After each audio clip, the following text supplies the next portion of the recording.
Hi, I'm Dr. Usha Kiran. I'm a consultant obstetrician and gynecologist.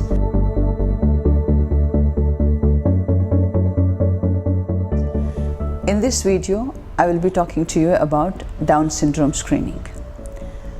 Normally, we humans have 23 pairs of chromosomes, that's 46 in total, and out of which they're numbered as 1 to 22, and then the last pair is the sex chromosomes.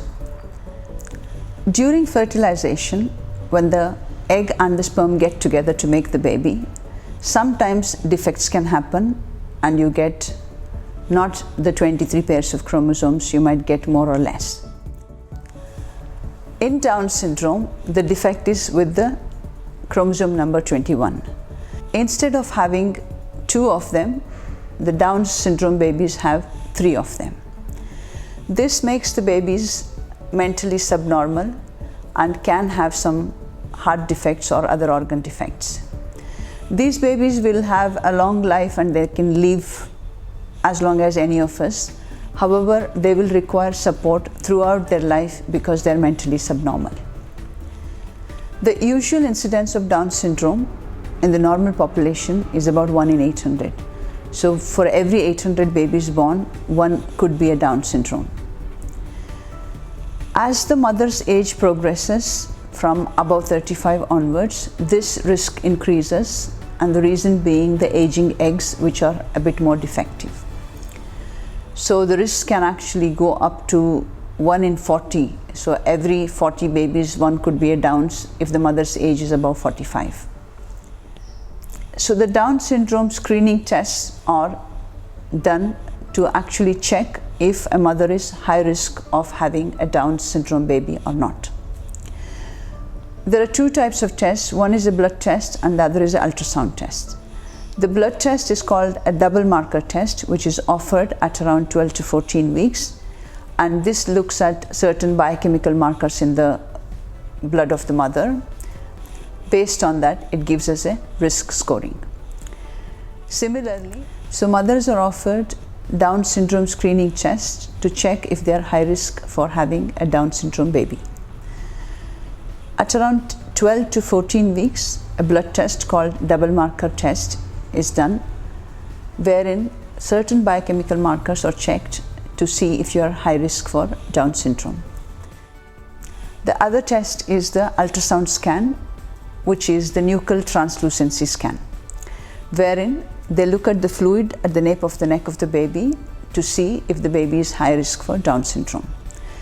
If for some reason you missed these 2 tests, you will be offered a triple marker blood test at around 15 to 18 weeks, which again looks at the biochemical markers to look for the risk of Down syndrome.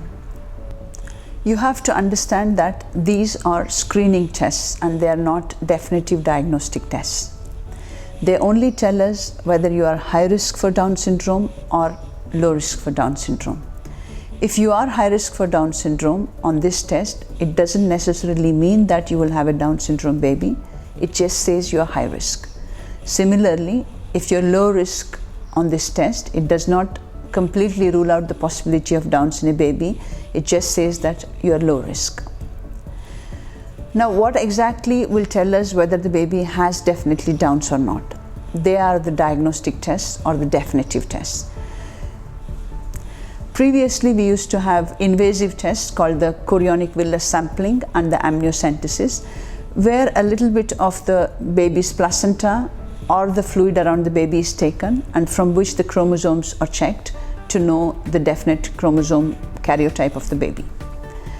We still do those tests, but they're not done as a first line of testing because we now have something called a non-invasive prenatal testing, which is just a blood test taken from you in which the baby's blood cells will be isolated, and then we can look at the chromosomes of the baby. So this non-invasive testing does not have any risk of miscarriage or anything like the other 2 tests that I mentioned. Non-invasive testing is expensive, hence not advised as a first line of testing. It's advised if your screening tests come back as high risk, or if you have had a previous Downs baby, or if your age is more than 40 years. Before you opt for the Down syndrome screening test or a definitive non-invasive test, you need to be sure of one thing. God forbid the result is going to be low risk and everything is going to be fine with your baby. But if the screening test comes back as high risk, or if the non-invasive testing shows that your baby is Down syndrome, what would you like to do? Down syndrome is not a treatable condition, so you have only two options. Either continue this pregnancy and give birth to a Down's baby, or decide to terminate the pregnancy. Both the decisions are not easy to make, and there is nothing right and wrong in making this decision. It is based on individual perceptions, beliefs, and needs. So for some reason, either personal or religious, you've decided that you do not want to have termination at all at any cost. I suggest don't do the test because it is not necessary for you. If you have decided that you would not like to give birth to a Down's baby and would like to terminate the pregnancy in case of a Down's baby, then you can go ahead with the testing. But you have to keep in mind that the termination of pregnancy laws are very different in the UAE as compared to any other part of the world. If for personal or religious reasons you have decided that you will not terminate the pregnancy at any cost, then it is doubtful whether you should be going for this test just to know whether it is Down's baby or not. But it's entirely up to you. I sincerely hope that your baby is going to be perfectly normal and everything goes really well with this pregnancy.